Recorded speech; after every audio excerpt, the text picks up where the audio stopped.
The Cleveland Browns' biggest weapon in 2025, their defensive line.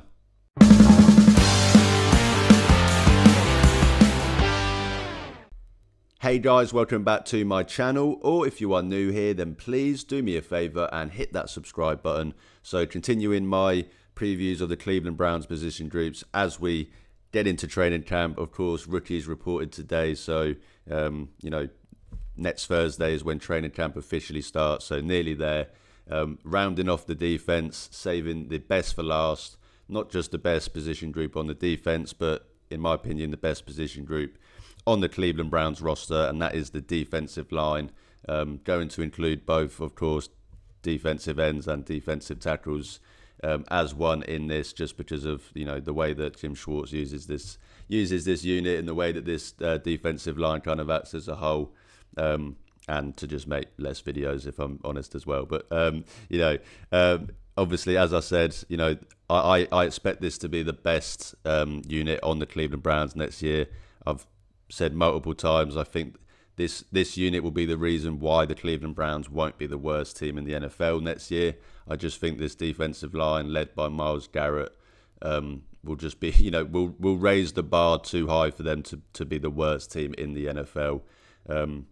This defense, and especially this defensive line, was historically good in 2023. Certainly was a joy to watch. They broke the franchise record for sacks in a season.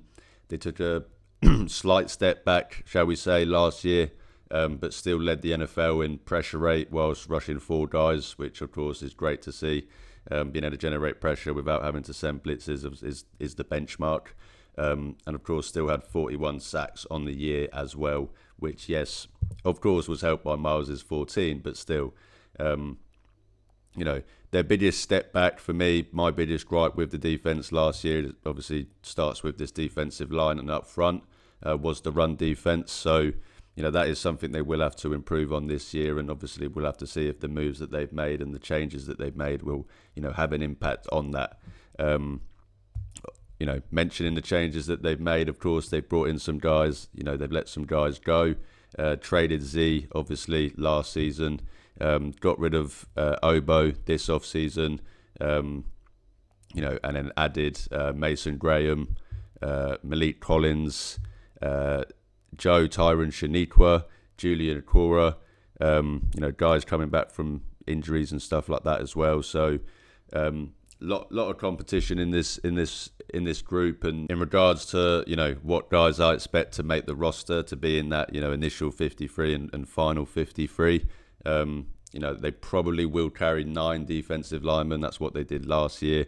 5 defensive ends, 4 defensive tackles, but they could carry 10 depending how things go. With other positions, i.e. the quarterback position, whether they carry 4 or 3. The running back position, whether whatever happens with Quinshon Judkins, whether he's on that initial 53 or suspended. So there are ways that they could take 10 defensive linemen into that initial 53-man roster. But I think it's probably more likely that they go with 9. Obviously, that starts first name on the roster, not just in that room, but on the whole roster as a whole. Is Myles Garrett. He makes the roster. As obviously Mason Graham, 5th overall pick, he makes the roster. Malik Collins, they brought him in, he makes the roster. So, in that defensive end room, the 5 guys, probably most likely for me, Myles Garrett, Alex Wright, Isaiah McGuire, Joe Tyron Shaniqua, and Julian Okora. Of course, Cameron Thomas, who in the limited time he got towards the end of last season, looked pretty decent, but there's just, I think, too much talent in that room for him to be able to make this 53-man roster, and will be more likely that he's on the practice squad. So, and then in the defensive tackle room, as I said, of course, Malik Collins and Mason Graham, Shelby Harris, Mike Hall. Will he start the year on IR? On PUP, most likely. So that's that opens up a spot for someone like a Sam Kamara or a Jawan Briggs. But if he was healthy, then it would be him with that 4th spot. So let's see if Jawan Breeze can take advantage of that opportunity if that's something that he can get. But as I said, that's the 9 guys that when all healthy, I expect to be the 9 guys in that defensive line unit: Myles Garrett, Alex Wright, Malik Collins, Mike Hall, Julian Okora, Mason Graham, Shelby Harris, Isaiah McGuire, Joe Tyron Shaniqua, and I think that was all of them. But they're the guys that I expect to make that 53-man roster. What to expect from the defensive line and from these players, in that room. Of course, it starts with Myles Garrett. I've got the jersey on for a reason. Myles Garrett is the best defensive player in the world, in my opinion. He's the best player to play for the Cleveland Browns in the Super Bowl era, in my opinion.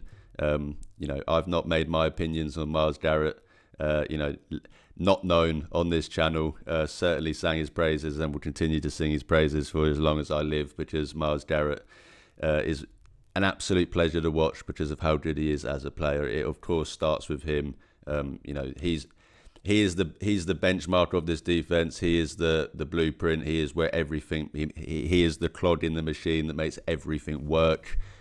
Everyone else around, if Myles Garrett's not on this defensive line, I'm not talking about this as a top 10 defensive line by any means. And I'm sat here saying that this defensive line can be one of the best in the league, and that's because of Myles Garrett. He commands so much attention. He commands the most attention out of any defensive player in the league. For opposition offenses. So it starts with Myles Garrett. We expect Myles Garrett to be Myles Garrett. We expect him to be great. We expect him to be the best player in the world, best defensive player in the world. So if he's able just to continue to be Myles Garrett, then you can't really get much better than that, and can't really go wrong. If Mason Graham can be as good as I think that he can be, then that opens up so much for the defensive line, and just will also help Myles as well. If he's able to take a little bit of attention off Myles, that just opens up so much more for Myles, and will just lead to Myles causing more mayhem, more havoc. I expect outside of course those two as the main guys in that defensive line, as of course Myles Garrett and Mason Graham, the 5th overall pick. A lot of expectations for him. I expect the rotation and depth guys to be better this year as well. As I mentioned, they brought in Malik Collins. Yes, they got rid of Dalvin Tomlinson, who is a better run stopper than Malik Collins, but Malik Collins offers a lot more pass rush upside. He's had 3 seasons of 5+ sacks in his 7 or 8 seasons in the NFL. 30 career sacks from that defensive tackle position, from that interior position. So, an improvement in the pass rush side of things. But you can argue, of course, if Dalvin Tomlinson's a better player, but I don't think there's too much of a drop off, and I think the pass rush upside is going to be a big contribution to this defensive line. Of course, Mike Hall, pass rush upside that he of course brings as well.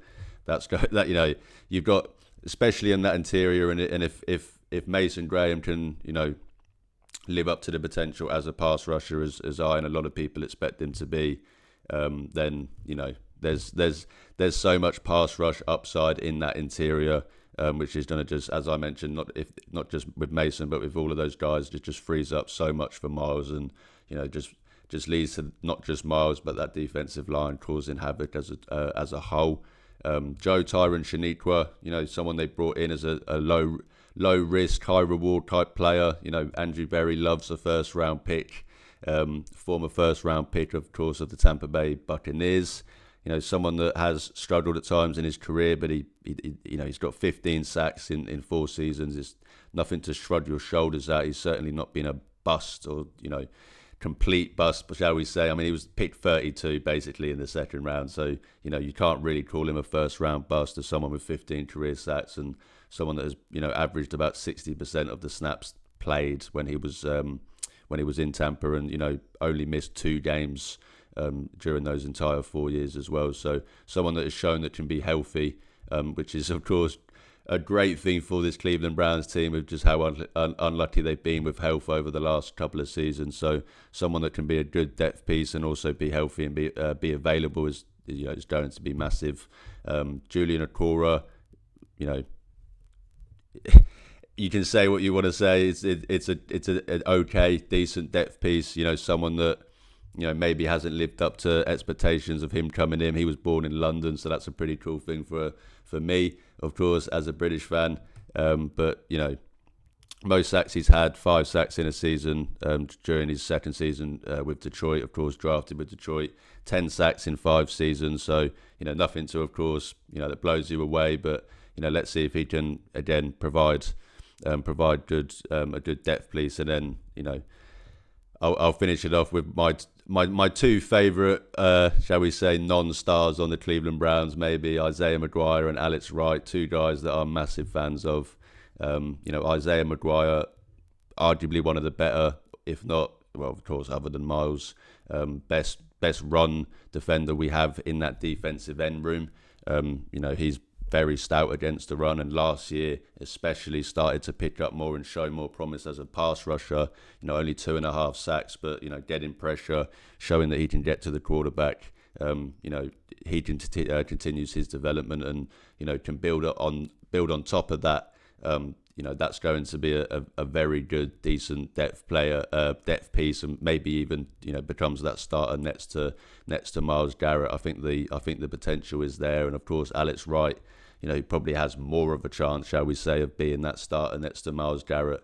Again, 2023, that the second half of that season, he really came in and in a slightly more increased role, really effective, really impactful, and looked like he could be a serious long-term option next to Myles in that defensive line and defensive line room. So yes, he got slightly derailed with some injuries, but last year was able to come back from those injuries. Not look like he dropped off at all massively, and was able to continue to show good things and put good things on tape. So again, similar with Isaiah McGuire, if he can continue his development, build upon last season, and get any kind of form that he had shown in 2023 and build upon that, then he's again can be a player that is a serious long-term option, whether that's a depth piece or even as that starter next to Myles as well. So as I said, just a whole lot of talent in this defensive line room, a whole lot of guys that yes, other than Myles, there's no superstar. We've had, over the last 5 years, and especially under this regime, we've had that bigger name next to Myles, Olivier Vernon, Jadeveon Clowney, and of course Adarius Smith the last couple of years. But I do think that, just by having more depth pieces and more guys that I think can be impactful, and having, the Browns like to rotate that defensive line a lot anyway. I don't think the drop-off is going to be there, really, and I think this defensive line will be just as good, and if not better, than it was last year, even without, Sedarius Smith and, of course, Obo as well. In terms of the starters, of course, the starters in that base defense, Myles Garrett, I think, is kind of shoed in at that point. Don't think anyone's going to argue with that one. Myles Garrett, first player on the starting 11 for the defense. And then I think it's tricky who's going to start next to him. I think it will be between Isaiah McGuire and Alex Wright. I think it's whoever wins the job out of those two, whoever probably shows the most in training camp will be the starter next to Myles Garrett. And then the defensive tackles, Mason Graham, I think, goes without saying, 5th overall pick. I think he will start day one, be a day one impact starter as well as that. And then I think Malik Collins or Shelby Harris, it depends what they want to do. I mean, at the end of the day, as I've mentioned, and as you all know, the Browns rotate this defensive line a lot. Jim Schwartz likes to rotate this defensive line a lot. So, even some of the guys that, there might be someone that's listed as the starter and, starts most of the games, but actually gets less snaps than maybe, say, like a Joe Tyron Shaniqua. So you just, in that defensive end room, or maybe in a defensive tackle room, Shelby Harris starts, but Malik Collins actually gets more snaps than him in the season. So the starters is not really too much to put too much stock in, because as I said, they do just like to rotate. They do rotate that defensive line so much anyway. But if I was to say who the 4 starters were, I'd probably say Miles, Isaiah Maguire, shall we go for, out of Alex Wright, and then Malik Collins and Mason Graham. Miles was the only defensive lineman to play over 57% of the snaps last year, and Dalvin Tomlinson was actually the only other player with over 50% of the snaps on that defensive line. So, and that's a role that I expect Mason Graham to take over and play a similar percentage of snaps as he did. And then with the other guys kind of somewhere in between 25 and 40% of the snaps between them. But as I mentioned, there's so much versatility and especially pass rush upside across this line, and that's something that, of course, the Browns like to do, and something they kind of hang their hat on, and is their biggest strength is getting to the quarterback and rushing the passer. It fits perfectly with what Schwartz wants to do, and as I said, even last year when the offense was historically bad and gave the defense zero help, they still led the NFL in pressure rate when only sending 4 guys. So they will be able to get consistent pressure. I'm sure about that. You factor in all Myles Garrett, all those other players on that defensive line with Jim Schwartz. They're going to get pressure. It's just about turning that pressure into negative plays, turnovers. Mentioned it in my last video. Sorry, I keep going to burp and try not to burp into the microphone. But mentioned it in my last video with the cornerbacks. The Browns have got to get more turnovers this year. They were dead last year in the NFL in turnovers.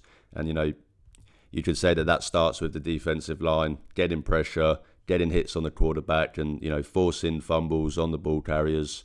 The DBs might drop some catches, but that's why they're DBs at the end of the day. Got to lead from the front. And as I mentioned, they need to shore up their run defense and be better than last year in that area. They were fine creating pressure. That's something that comes easy to them, shall we say. But they ranked 21st in rushing yards allowed and 28th in rushing touchdowns allowed last year. I think they're better equipped, this year, shall we say, that they're especially better equipped on the edges with guys like Alex Wright and, Isaiah Maguire set to receive more snaps and, being better at setting the edge and anchoring the line against that run than as a Darius Smith and Obo were, in my opinion, because, even if I'm being nice, it's safe to say that, those 2 guys weren't exactly great against the run. Z was better than Obo, but still not great. Losing Dalvin Tomlinson obviously has a negative impact on the interior run defense, and whilst adding Malik Collins, as I mentioned earlier, is great against the pass, he's not the run stopper that Dalvin is.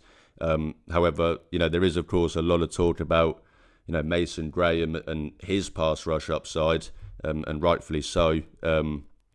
Given that they took him 5th overall, you don't take a defensive tackle 5th overall because to stop the run. But I do think because of that, his ability to anchor the defensive line and swallow up blocks in the run game has gone slightly understated. He might not look like the biggest guy, but he is incredibly stout against the run. Was incredibly stout against the run in college. Put a lot of film to suggest that he will be able to be a plus level player at that role in the NFL. As I said earlier, I expect him to be an impact starter as a rookie. Therefore, I expect him to be heavily used against the run, which hopefully can make up for the loss of Dalvin in that role, but while also offering much more pass rush upside as well. Miles and Mason are going to be the foundational pieces on this defensive line going forwards, in my opinion. They didn't just throw 160 million at Miles and draft Mason 5th overall to be buddies. Although I hope that they are and do become buddies. But, the plan is for them to, unlock each other's games and be a menacing duo, shall we say, on that defensive line. And, if Mason is anywhere near as good as I think he can be, then that's, as I kind of talked about earlier, just going to open up so much, not just for Miles, but for the defensive line as a whole. You can't double team 2 defensive linemen.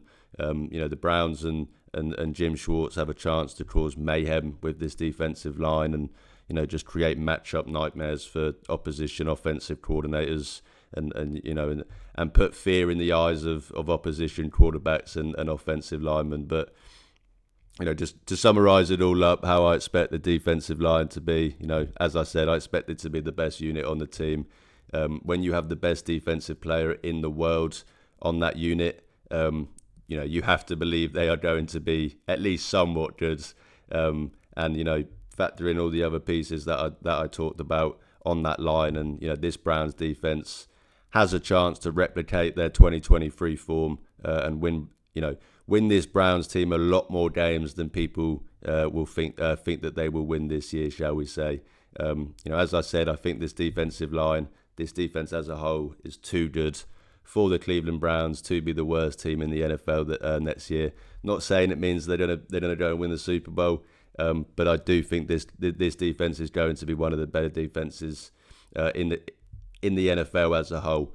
But that's all of my previews of the defense. As I said, offense is going to be a lot harder, shall we say. It's maybe not going to be as kind as I've been to the defense, because I don't, of course, expect the offense to be as impactful as the defense, and they've shown, of course, in the last 2 years that you have no reason not to believe that to be the case with the defense just somewhat carrying the Browns the last 2 years, and especially in 2023. But if you haven't already, check out my obviously videos of the other position groups on that defense, and keep an eye out for this week's videos of that offense that, as I said, probably going to be a little bit harder to give some praise to, and is probably going to take a little bit more of an evaluation. But looking forward to it, and I hope you guys are too, and enjoy those videos when they're out. But that would do it for me today, guys. Thank you so much for watching. If you do enjoy my content, then please drop this video a like, hit the subscribe button. It's free,